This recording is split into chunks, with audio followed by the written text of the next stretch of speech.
Sang penebus, Raja Sorga mulia, terang telah tiba, mengalahkan kegelapan. Kasih anugerah yang terbesar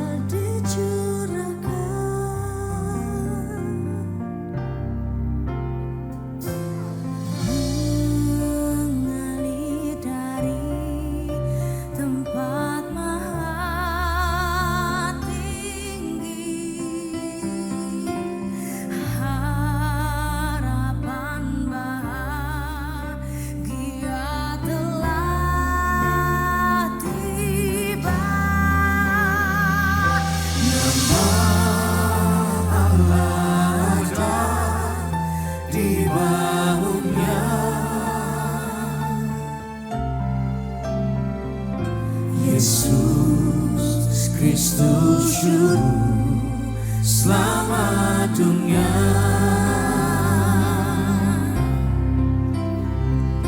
Kuasa maut pun takluk dalam namanya, nama Yesus di atas segala nama.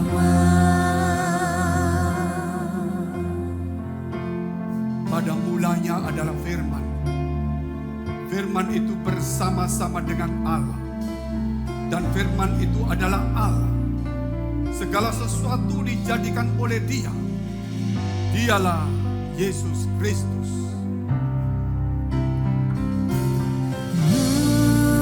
Mengalir dari tempat maha tinggi,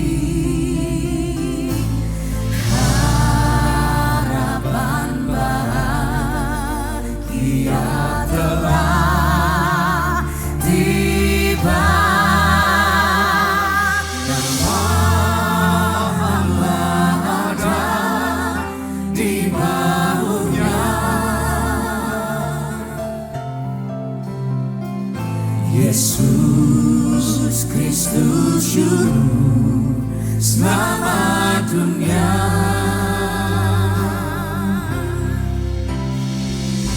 Kuasa maut pun takluk dalam namanya, nama Yesus di atas segala nama.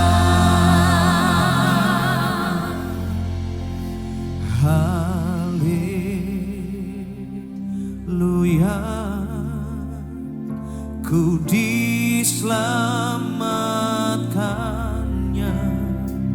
Haleluya, ku dipulihkannya. Haleluya.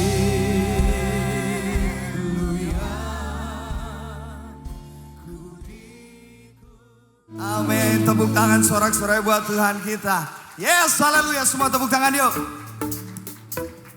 Come on. Sama-sama. Kasih yang begitu besar, lebih kuat dari dosa. Kasih yang menemukanku, selamatkan dan pulihkanku. Yes, come on. Menaikkan syukurku, tak akan berhenti memuji dan inginkan namamu selalu, menari memuliakanmu. Amin. Dibebaskan, dibangkitkan, hidup yang damai dan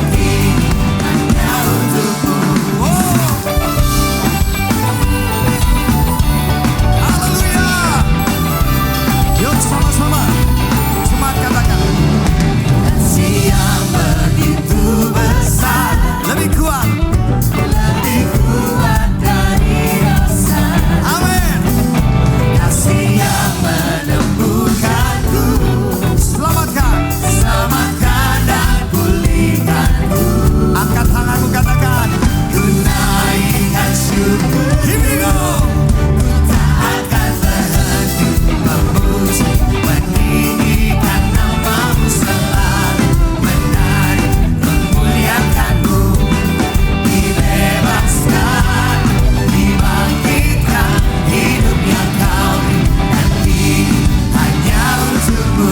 Yes. Terima kasih Tuhan buat semua kebaikan-Mu di dalam kehidupan kami. Oh, haleluya. Yes. Angkat tanganmu di hadapan Tuhan. Ku naikkan syukurku, ku naikkan syukurku. Yes, amin. Yes. Yosafat pada bass.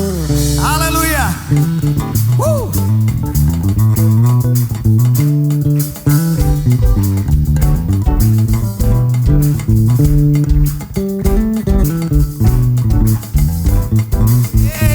Semua tepuk tangan. Sama-sama. Berhenti memuji, meninggikan nama-Mu, selalu menari, memuliakan-Mu. Dibebaskan, dibangkitkan, hidup yang Kau beri. Come on, sekali lagi katakan.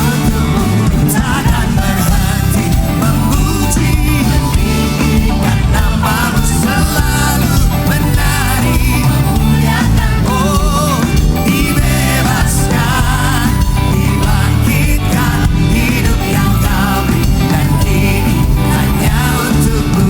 Hidup yang Kau beri, dan ini hanya untuk-Mu.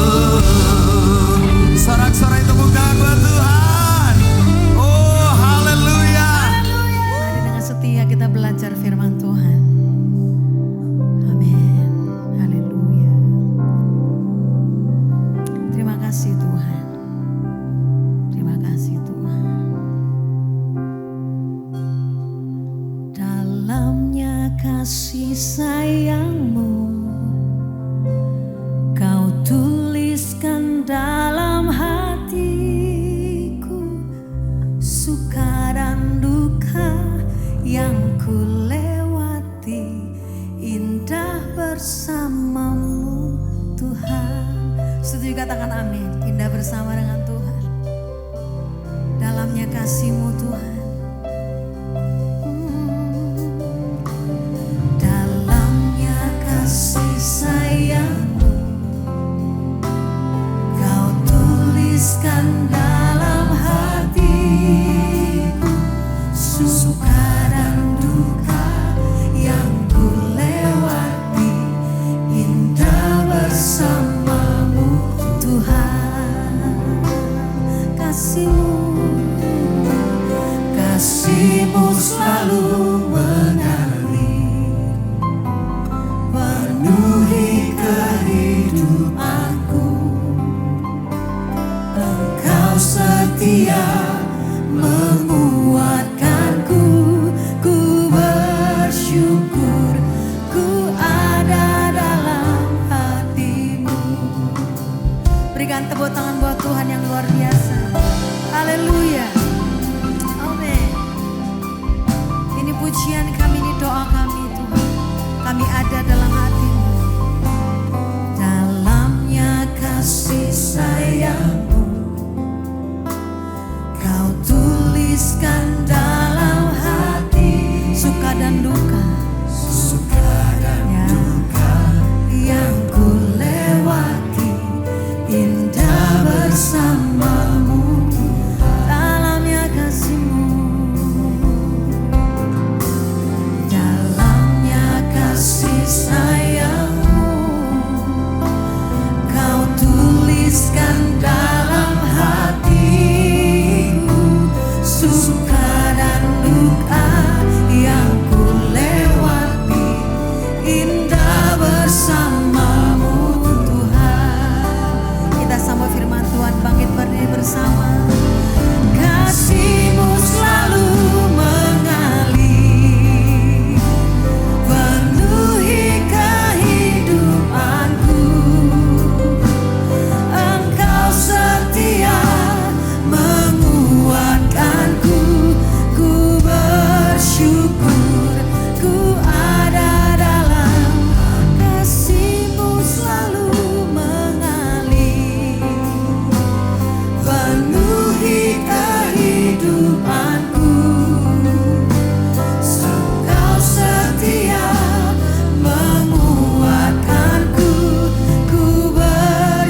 bersyukur ku ada dalam hatimu.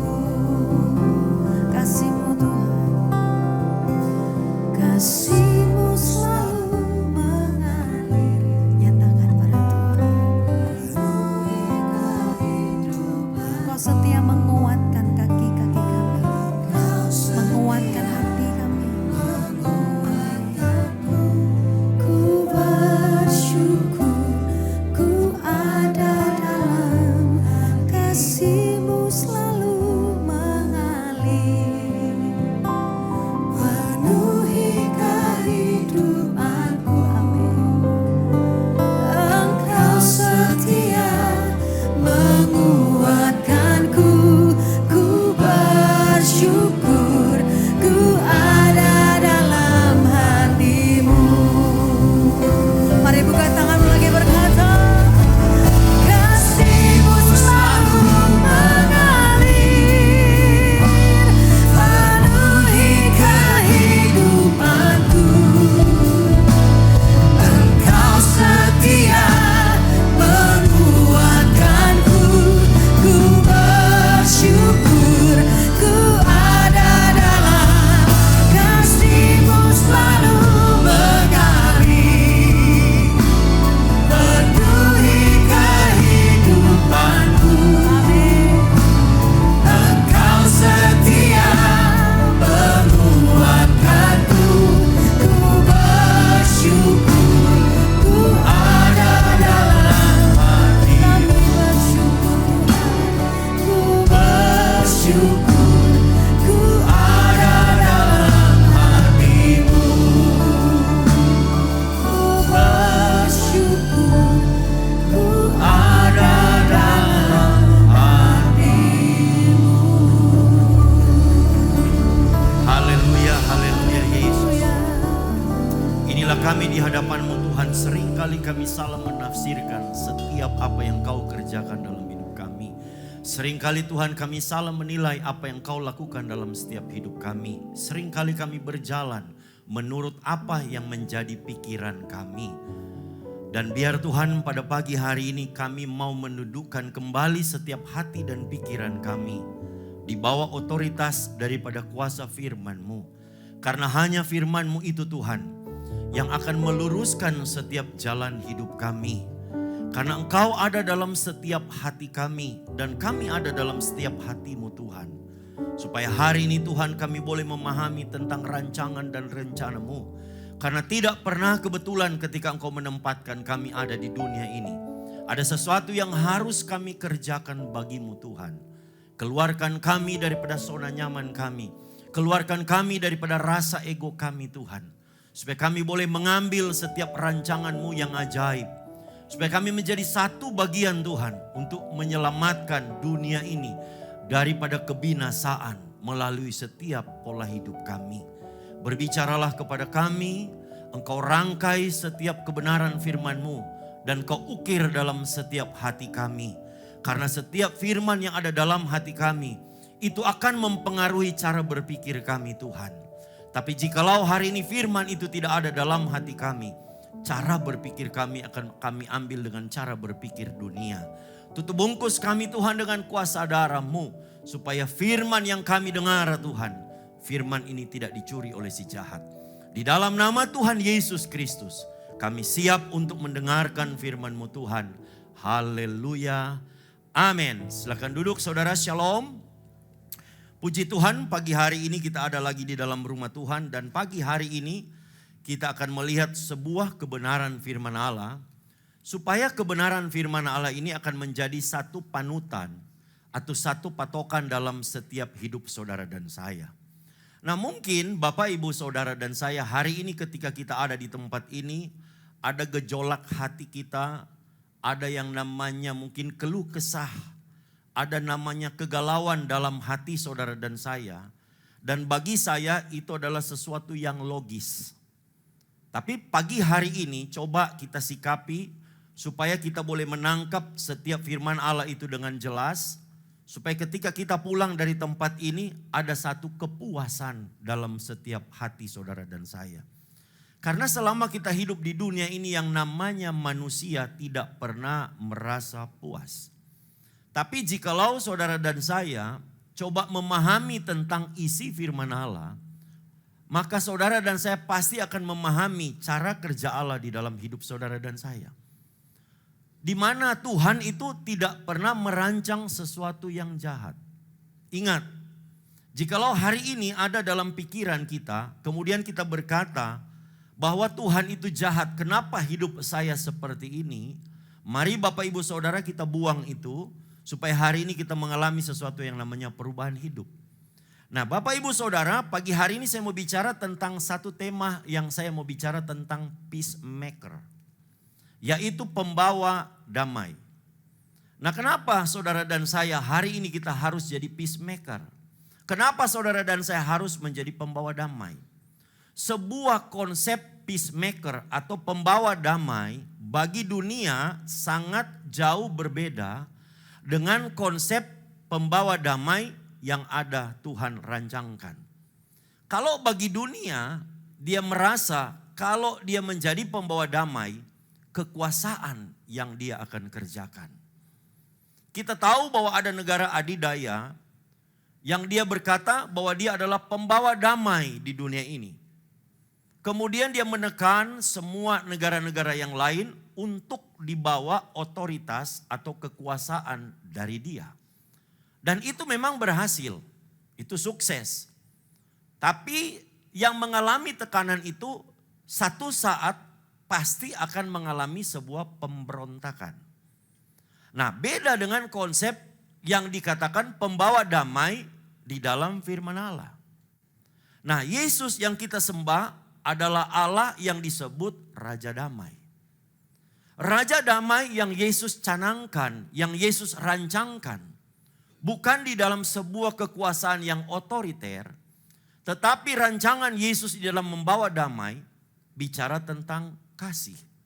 Nah oleh sebab itu kalau kita tahu bahwa resolusi kita tahun 2023 menjadi inspirasi bagi sesama, berarti saudara dan saya tidak boleh keluar dari namanya konsep pembawa damai.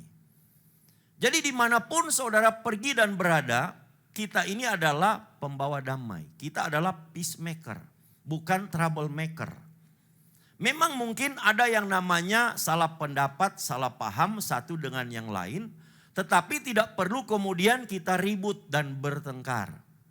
Saudara lihat Yesus ketika dia menghadapi yang namanya problem demi problem. Masalah demi masalah. Ahli-ahli Taurat yang kemudian menekan dia, mengintimidasi dia. Tapi kemudian apa yang dilakukan? Yesus membalas tetap dengan kebaikan. Makanya ajaran Yesus dikatakan balaslah kejahatan dengan kebaikan. Bukan membalas kejahatan dengan kejahatan. Nah mungkin saudara berkata begini, kalau saya berbuat baik terus, saya akan ditekan-tekan, saya akan diinjak-injak. Harga diri saya itu akan hilang. Saudara saya mau kasih tahu hari ini, kalau orang berbuat jahat kepada saudara, saudara tetap berbuat baik, nanti satu saat orang yang berbuat jahat itu akan mengalami titik jenuh untuk dia berbuat jahat. Maka saudara pasti akan menjadi peacemaker. Nah kita lihat dulu satu kebenaran firman Allah di dalam kitab Ibrani 12 ayat yang ke-14. Firman Tuhan kemudian menasehatkan di dalam Ibrani 12 ayat yang ke-14. Dikatakan berusahalah, berarti firman Tuhan tahu ini sulit juga. Makanya kita dikatakan berusaha. Berusaha itu berarti ada sesuatu yang kita kerjakan. Berusahalah hidup damai dengan semua orang. Bukan cuma orang Kristen. Berusahalah hidup damai dengan semua orang dan kejarlah kekudusan. Sebab tanpa kekudusan tidak seorang pun akan melihat Allah. Nah saya coba ambil tiga bagian di dalam pagi hari ini. 3 poin kita di dalam kita bicara tentang peacemaker, pembawa damai. Pembawa damai yang pertama, saudara, saya bicara tentang harus hidup dalam damai dulu. Tidak mungkin yang namanya saya dan saudara itu menjadi peacemaker, kemudian kita tidak hidup dalam damai. Kita hidup dalam kekalutan hidup. Kita hidup dalam yang namanya kemudian emosi dan sebagainya. Jadi yang pertama Tuhan minta dulu untuk kita sebelum jadi peacemaker, kita harus hidup dalam damai dulu. Matius 5 ayat yang ke-9, khotbah Yesus di atas bukit dimulai dengan kata berbahagialah. Kata berbahagialah ini, kemudian kalau saudara lihat khotbah di atas bukit, ada begitu banyak kata berbahagialah, berbahagialah, berbahagialah. Nah Matius 5 ayat 9 ini diungkapkan tentang kata damai. Berbahagialah orang yang membawa damai. Kita ini adalah duta-duta damai. Karena mereka akan disebut anak-anak Allah. Kalau saya coba simpulkan kembali, orang yang disebut anak-anak Allah adalah orang yang membawa perdamaian. Amin.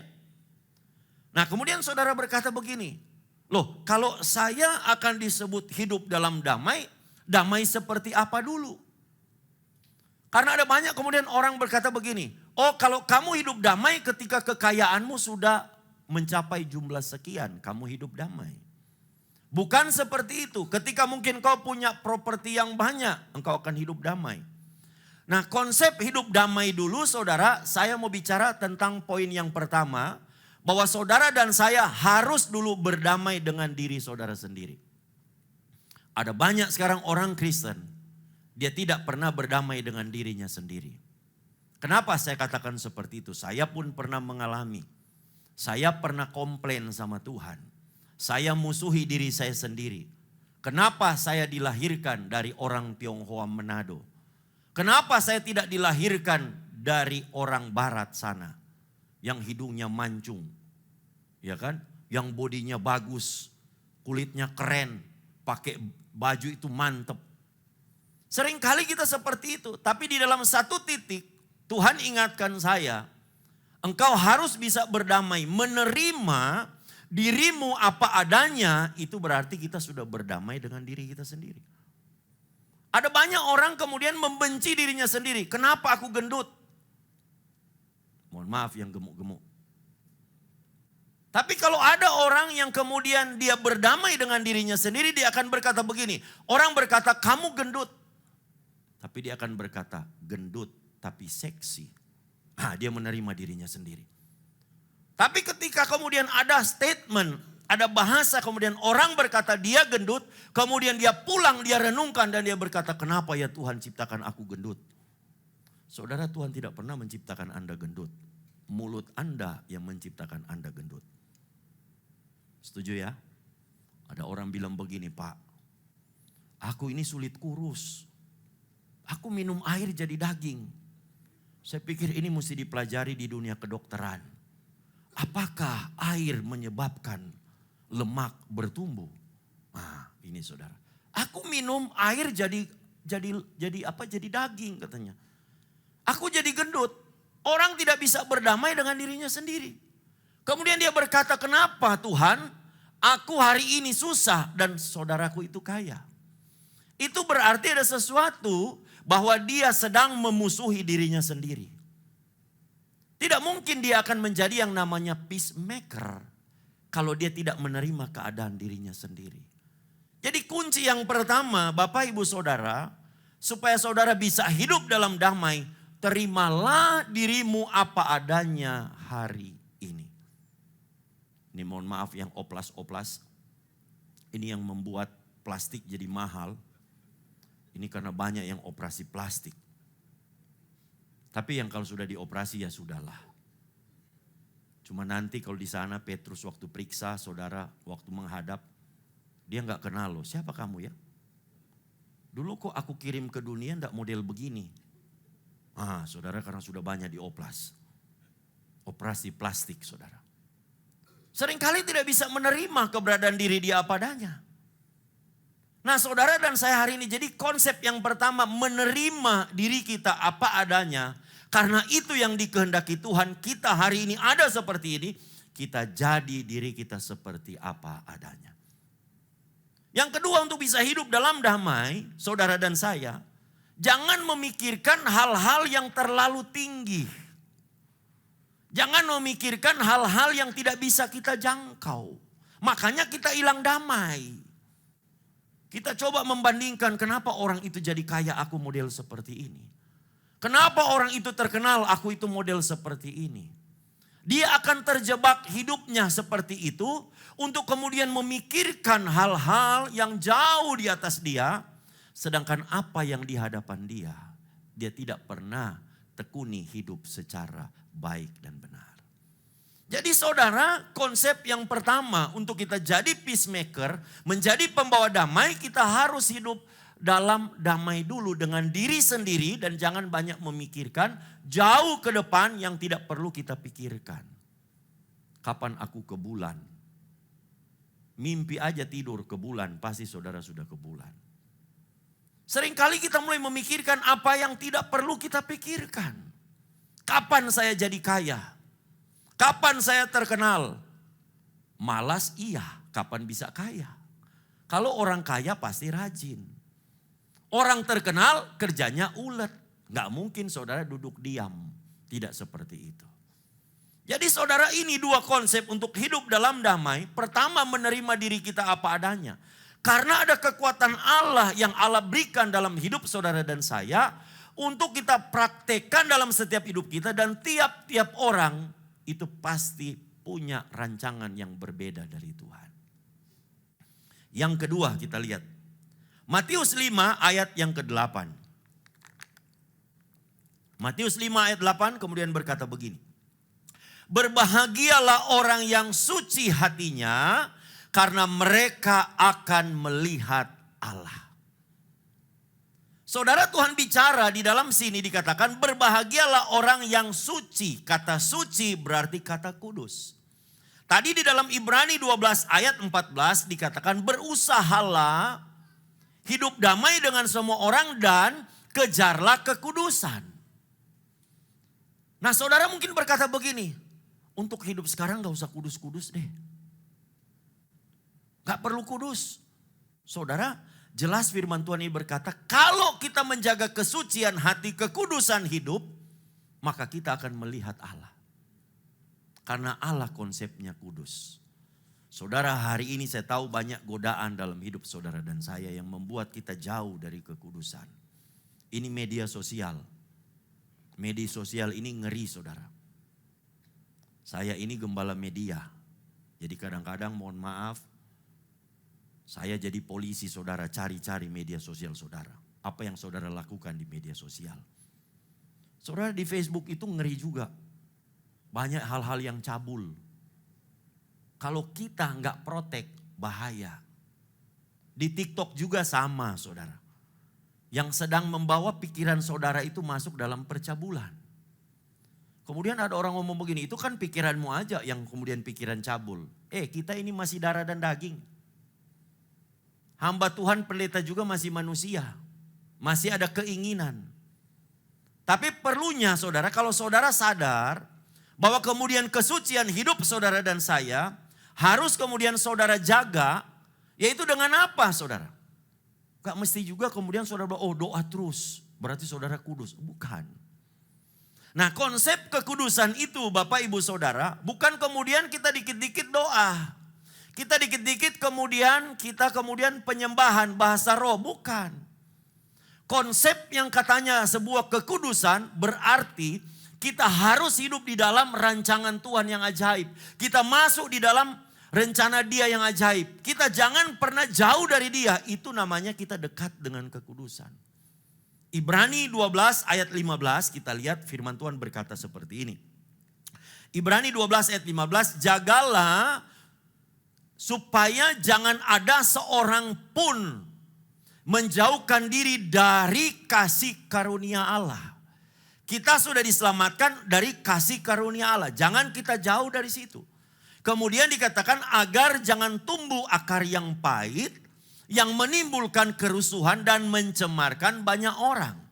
Kalau saudara lihat konsep di dalam Ibrani 12 ayat 15 ini bicara tentang apa?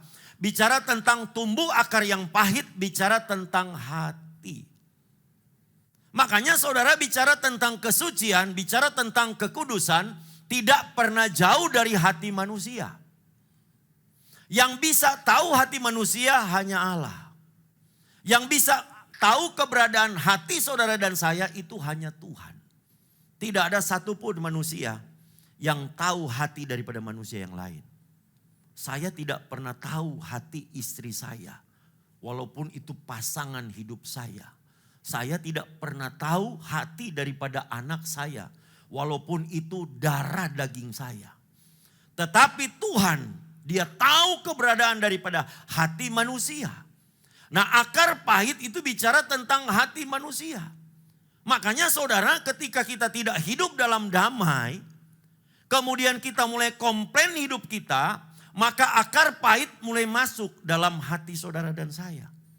Ketika akar pahit itu masuk dalam hidup saudara dan saya, maka kekudusan pasti akan menjauh. Tapi kalau saudara dan saya bisa menjaga kesucian, kekudusan hati kita, maka saya percaya bahwa pasti Tuhan akan tetap ada dalam hati saudara dan saya. Makanya saudara, ukuran kekristenan kita selalu bicara hati. Saudara lihat gereja base ini, Amsal 4 ayat 23. Kita punya doa berkat, jagalah hatimu dengan segala penuh kewaspadaan karena dari sanalah terpancar kehidupan. Bukan kita itu anti berkat, bukan kita itu anti yang namanya kemudian kita tidak suka dengan yang namanya karunia-karunia, bukan. Karena apa? Yang harus kita jaga hati kita hari ini. Kalau hati kita ada hati di dalam firman Allah, kalau hati saudara dan saya ada di dalam yang namanya saudara menghadirkan Kristus lewat firman Allah, maka saya percaya hati saudara akan hidup dalam kekudusan. Apa yang saya alami tahun 2022 bicara tentang hati. Kadang kita sendiri pun tidak tahu ada ganjalan dalam hati kita. Saya tahun 2022, saya merasa saya pelayanan oke-oke, saya khotbah. Tapi pada waktu Desember, sebelum saya melewati tahun 2022, saya ambil waktu untuk puasa. Pada waktu saya puasa, saya dikasih tahu sama Roh Kudus, ada problem hati dalam hidupmu hari ini. Saya komplain. Saya bilang, Roh Kudus, saya nggak ada problem hati kok. Saya ini khotbah loh. Saya ini pelayanan. Saya ini melayani. Roh Kudus ingatkan, bereskan sesuatu dalam hatimu hari ini. Saya kemudian ngomong begini, saya problem hati apa? Kemudian Roh Kudus mulai ingatkan, kamu mulai berkeluh kesah di dalam pelayanan. Kamu mulai komplain dalam pelayanan. Ada sungut-sungut keluar dalam mulut bibirmu. Ada masalah di dalam hatimu. Waktu saya dengar seperti itu, saya langsung bilang, Tuhan ampuni saya. Yang tahu keberadaan hati saya, itu hanya Tuhan. Dan Roh Kudus ingatkan, Roh Kudus bicara juga pasti dalam hidup saudara dan saya. Kadang-kadang dia udah ingatkan, tapi kita masih mengeraskan hati. Karena kita merasa bahwa diri kita ini masih benar. Aku masih hari Minggu ke gereja kok Tuhan. Saya ini masih baca firman. Tapi Tuhan tahu apa yang ada dalam hatimu hari ini. Saudara tahu kisah Raja Saul? Saul merasa masih ada Tuhan dalam hidup dia. Padahal Roh Allah sudah meninggalkan dia. Karena ada ganjalan dalam hatinya. Waktu saya dengar seperti itu, saya bilang, Tuhan apa yang harus aku kerjakan? Tuhan kasih solusi sama saya. Hati manusia terbuat dari firman Allah. Perbaiki hatimu dengan baca dan renungkan firman. Saya tarik satu kesimpulan, bahwa selama saya pelayanan hanya baca firman, tidak merenungkan firman. Itu yang membuat hati saya gundah gulana. Oleh sebab itu Bapak Ibu Saudara, jikalau ada problem dalam hidupmu hari ini, ada problem hati dalam hidupmu hari ini, selesaikan dengan firman Allah. Tidak bisa saudara cari dokter spesialis hati. Nggak ada saudara. Nggak ada saudara cari seperti itu. Tapi yang bisa menyelesaikan hanya firman Allah. Jadi duduk di bawah kaki Tuhan. Nah disitulah kemudian Allah akan kemudian mengkoreksi hidup kita. Allah akan bicara hidup saudara dan saya. Pada waktu saya mendapatkan jawaban seperti itu saudara. Saya baca firman Allah. Saya renungkan firman Allah. Januari saya mengalami satu terobosan yang baru.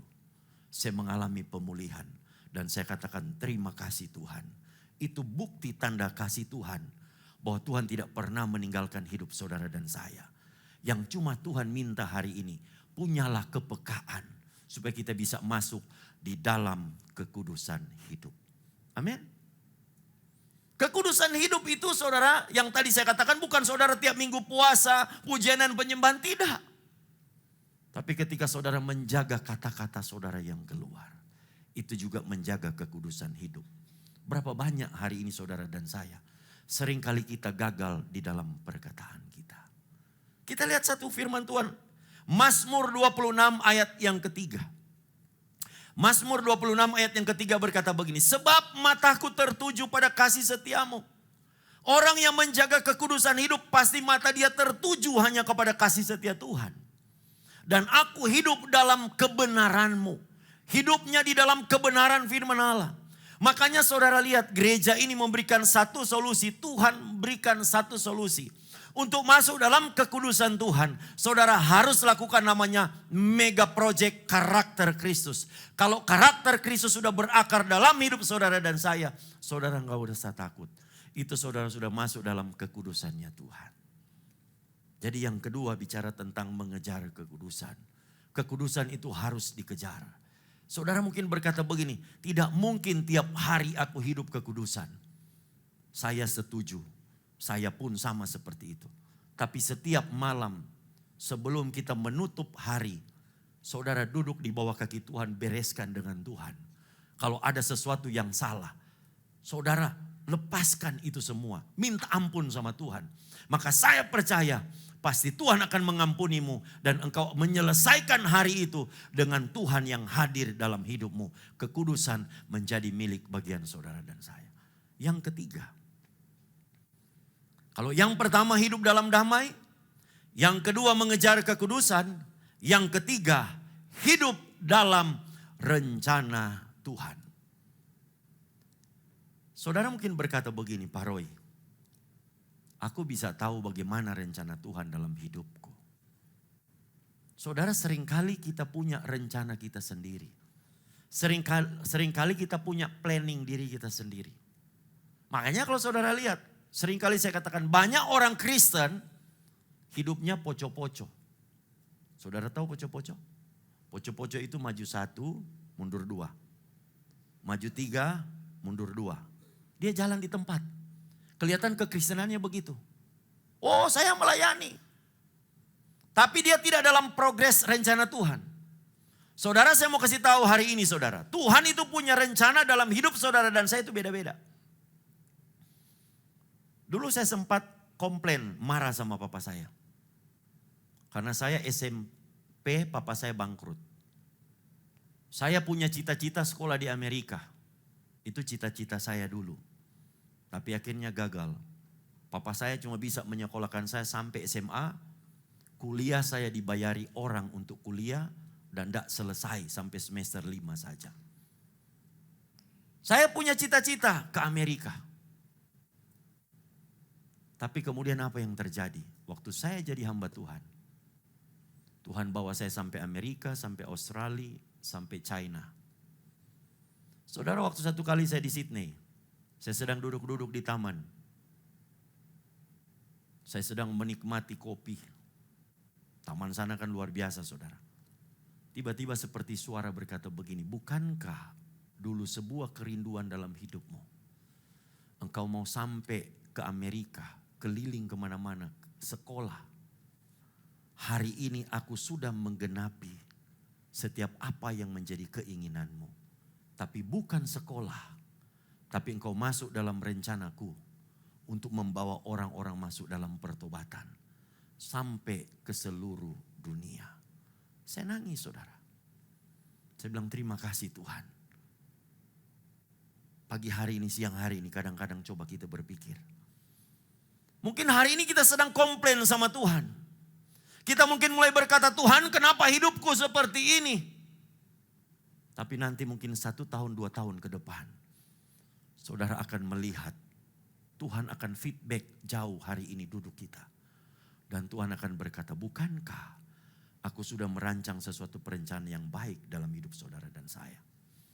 Tuhan tidak pernah merancang sesuatu yang jahat. Dan rancangan Tuhan berbeda dengan rancangan hidup saudara dan saya. Rancangan Tuhan pasti membawa damai sejahtera. Dan setiap rancangan Dia pasti akan membawa sesuatu sukacita dalam hidup saudara dan saya. Yang Tuhan minta cuma satu, masuk dalam rencana Dia. Makanya kita lihat Mazmur 141 ayat yang ke-8. Mazmur 141 ayat 8 berkata begini saudara. Tetapi kepadamu ya Allah Tuhanku, mataku tertuju padamulah, aku berlindung, jangan campakkan aku. Artinya Tuhan bilang begini, kalau kamu mau masuk dalam rencanaku, kamu matamu saudara, pandanganmu arahkanlah kepada rencana Tuhan yang ajaib itu. Karena Tuhan bikin sesuatu rancangan dan tidak pernah salah dalam rancangan hidup Dia. Saudara, saya mau kasih satu ilustrasi. Seorang pilot ketika dia akan terbang. Contoh, saya kasih contoh, dia akan menerbangkan pesawat dari Surabaya ke kota Manado. Sebelum dia terbang, dia akan buat yang namanya flight pad. Flight pad itu adalah rencana perjalanan dia. Sebelum dia buat flight pad itu, dia akan hubungi BMKG dulu. Tanya cuaca yang ada di perjalanan itu.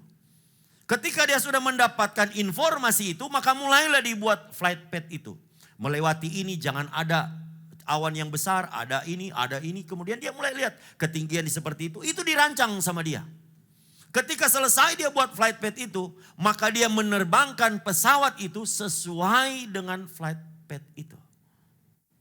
Hari ini yang membuat flight pad hidup saudara dan saya, bukan kita, tapi Tuhan. Dan setiap rancangan Tuhan, rencana Tuhan dalam hidup orang itu berbeda. Jangan kemudian Anda melihat kenapa dia seperti itu, kenapa aku seperti ini. Tuhan kadang membuat ada banyak jalan yang berbeda. Tapi tujuan satu, Dia akan membawa kita kepada kemenangan. Dia tidak pernah membawa kita kepada kehancuran. Yang Tuhan cuma minta satu dalam hidup saudara dan saya. Ikutilah peta perjalanan Tuhan. Maka Tuhan pasti akan membawa kita kepada kemenangan.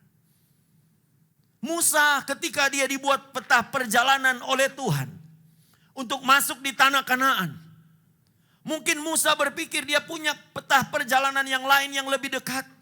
Tapi ternyata Tuhan membuat peta perjalanan lebih jauh. Dan satu saat peta perjalanan yang Tuhan bawa dalam hidup Musa diperhadapkan dalam sebuah kebuntuan yang namanya Laut Mati, Laut Merah. Tapi kemudian apa yang terjadi? Mungkin Musa berpikir saat itu, kenapa Tuhan buat seperti ini? Ini sepertinya salah. Tapi Allah kita yang kita sembah di dalam nama Yesus tidak pernah salah merancang hidup saudara dan saya. Mungkin siang hari ini saudara berkata, sepertinya Tuhan bawa dalam sebuah kebuntuan dalam hidup kita. Tapi saya mau katakan hari ini dalam sebuah kebuntuan ada tangan Tuhan yang akan membuat jalan keluar. Ketika Musa dibawa dalam sebuah kebuntuan hidup yang namanya Laut Mati, di situ Allah bekerja, mujizat terjadi. Tuhan buat laut terbelah menjadi dua. Hari ini jangan batasi Tuhan dengan pola pikirmu hari ini. Karena pola pikir saudara dan saya sangat amat terbatas. Tapi kita mengikuti menurut jalan Tuhan. Peacemaker, pembawa damai, bicara harus hidup dalam damai. Peacemaker bicara tentang mengejar kekudusan. Peacemaker harus hidup dalam rencana Tuhan. Ketika kita lakukan hal seperti ini, saya percaya saudara tidak perlu ragu. Kitalah menjadi duta-duta pembawa damai. Mari kita bangkit berdiri. Kita akan berdoa bersama-sama untuk firman Allah kita pada siang hari ini. Ketika Tuhan merancang hidupmu hari ini, Tuhan tidak pernah salah dalam setiap rancangannya. Mungkin ketika engkau datang di tempat ini engkau berkata, Tuhan, sepertinya engkau salah merancang hidupku. Sepertinya engkau membawa aku dalam sebuah kebuntuan. Hari ini aku sedang mengalami kebuntuan hidup. Tuhan mau ingatkan bahwa Tuhan tidak pernah salah. Ingat pelajaran ketika Allah membawa Musa dan bangsa Israel keluar dari tanah Mesir. Ketika Musa diperhadapkan pada Laut Merah, Laut Mati. Mungkin Musa berpikir sama seperti hari ini saudara dan saya berpikir. Mungkin kita berkata, Tuhan buntu loh Tuhan. Sepertinya salah. Tapi lihat, Tuhan bisa membuat sesuatu yang buntu. Tuhan sedang membawa hidup saudara dan saya bukan dengan pemikiran kita. Dengan pola pikir saudara dan saya. Tapi masuk dalam rencana Dia. Tuhan ingatkan siang hari ini. Jauhilah sesuatu yang cemar. Jaga kekudusan hidupmu hari ini. Karena ketika engkau kudus, engkau akan melihat Allah. Engkau jangan bingung hari ini mungkin kau dengan puasa yang banyak. Engkau doa yang bertele-tele panjangnya. Mungkin kau berkata kalau aku berdoa panjang. Aku berpuasa sepertinya. Aku menjaga kekudusan hidup. Kekudusan hidup berbicara menjaga hati saudara. Hati adalah pusat tempat Tuhan bertahta. Dan setiap hati saudara dan saya biar diisi oleh setiap kebenaran firman Allah. Ingat, hiduplah dalam perdamaian. Damailah dengan dirimu sendiri. Terima dirimu apa adanya. Karena Allah sedang ada dalam hidupmu. Jangan memikirkan hal-hal yang tidak bisa engkau pikirkan. Tapi hadapilah di hadapan saudara. Di situ Allah akan bekerja. Tuhan Yesus engkau memberkati setiap jemaatmu di tempat ini. Tuhan memberkati setiap rumah tangga mereka. Tuhan memberkati setiap pekerjaan mereka. Tuhan memberkati setiap usaha pekerjaan mereka. Tuhan memberkati rumah tangga mereka Tuhan. Terima kasih Bapa. Di dalam nama Tuhan Yesus Kristus. Kami sudah mengucap syukur dan berdoa. Haleluya. Ku mau mengikuti kehendak-Mu ya Bapa. Ku mau selalu menyenangkan hati-Mu. Mari angkat tanganmu katakan ku mau mengikuti. Ku mau mengikuti kehendak-Mu ya Bapa. Ku mau selalu menyenangkan hati. Sekali lagi katakan ku mau mengikuti. Ku mau mengikuti kehendak-Mu ya Bapa. Ku mau selalu menyenangkan hati-Mu.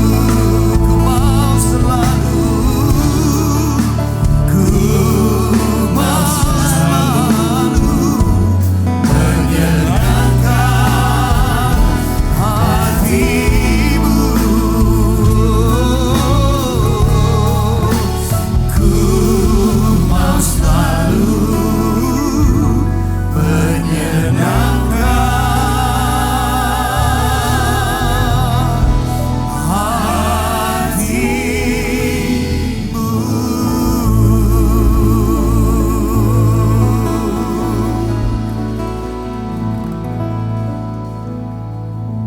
Biarlah damai sukacita Tuhan memenuhi setiap hati kami. Dan biarlah kekudusan Tuhan boleh memenuhi juga setiap hati kami. Demikian juga berkat Tuhan memenuhi kehidupan kami sesuai dengan rancangan Tuhan. Terima kasih buat firman-Mu. Sebentar kami mau berpisah satu dengan yang lain, Tuhan lengkapi kami dengan berkat-Mu. Namun sebelumnya kami berdoa untuk gereja-gereja yang ada di seluruh dunia, bagi para hamba Tuhan sampai kepada semua jemaatnya. Kiranya Tuhan memberkati mereka semuanya, supaya mereka menjadi berkat dan berdampak, sehingga gereja di seluruh dunia dipenuhi oleh jemaat yang mencari Tuhan dengan tulus dan takut akan Tuhan. Buat semua hamba Tuhan dan gereja bersatu, rukun dan tidak terpecah-pecah, supaya dunia percaya Yesus adalah Tuhan, bagi kemuliaan Allah Bapa di surga. Demikian juga untuk gereja Blessing in the Spirit, di mana Engkau percayakan kepada setiap kami. Tuhan, kami juga berdoa untuk persembahan dari jemaat dan umat-Mu. Kiranya Tuhan menerima, membalas berkali lipat. Biar persembahan ini berkenan kepada Tuhan sebagai dupa yang harum di hadapan Tuhan. Demikian sebagaimana persembahan Habel yang Tuhan terima. Tuhan, berikan kemurahan-Mu, balaslah kebaikan kerelaan hati jemaat-Mu. Jaga dan lindungi mereka semua. Berkati rumah tangga, diberkati kesehatan, berkati rohani mereka. Berkati juga Tuhan anak-anak mereka semuanya. Biarlah berkat Tuhan, penyertaan Tuhan turun atas mereka semua yang ada di tempat ini. Mari saudara rekapkan tangan di dada, kita mau terima berkat Tuhan. Jagalah hatimu dengan segala kewaspadaan, karena dari sanalah terpancar kehidupan.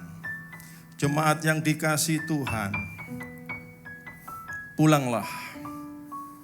Jadilah berkat dan terimalah berkat rahmat anugerah dari Allah Bapa di surga. Di dalam Putra Tunggalnya Yesus Kristus yang telah mati bagi dosa kita dan bangkit pada hari yang ketiga, sehingga kita menyembah Tuhan Allah yang hidup, dan iman kita bukan kepada Tuhan yang mati. Dia naik ke surga, menyediakan rumah bagi kita, sehingga kita punya pengharapan yang pasti. Dia akan datang kembali untuk kedua kalinya, menjemput gereja dan umatnya yang berjaga-jaga, kudus, dewasa, dan bijaksana, serta menghakimi dunia. Dan di dalam persekutuannya dengan Roh-Nya yang kudus, yang membuat hati kita berkobar-kobar, roh kita menyala-nyala dalam kasih semula. Roh Kudus yang menghibur, menguatkan, memelihara, menginsapkan, menuntun, dan memimpin kita kepada kebenaran dan kekudusan, serta menjadi saksi Kristus mulai hari ini sampai selama-lamanya. Kita tutup dengan doa Bapa kami bersama-sama. Bapa kami yang ada di dalam surga, dikuduskanlah nama-Mu. Datanglah kerajaan-Mu, jadilah kehendak-Mu di bumi seperti di surga. Berikanlah kami pada hari ini makanan kami yang secukupnya. Dan ampunilah kami akan kesalahan kami seperti kami juga mengampuni orang yang bersalah kepada kami. Dan janganlah membawa kami ke dalam pencobaan, tetapi lepaskanlah kami daripada yang jahat. Karena Engkaulah yang punya kerajaan dan kuasa dan kemuliaan sampai selama-lamanya. Sama-sama katakan amin. Selamat hari Minggu. Ubah hidup kami Tuhan, ubah hidupmu, ku bawa kepadamu Tuhan, sebagai persembahan yang hidup sampai akhir hidupku. Angkat suaramu, katakan Roh Kudus menghibur dan menolongku. Ku tak takut sebab Engkau ada di dalamku.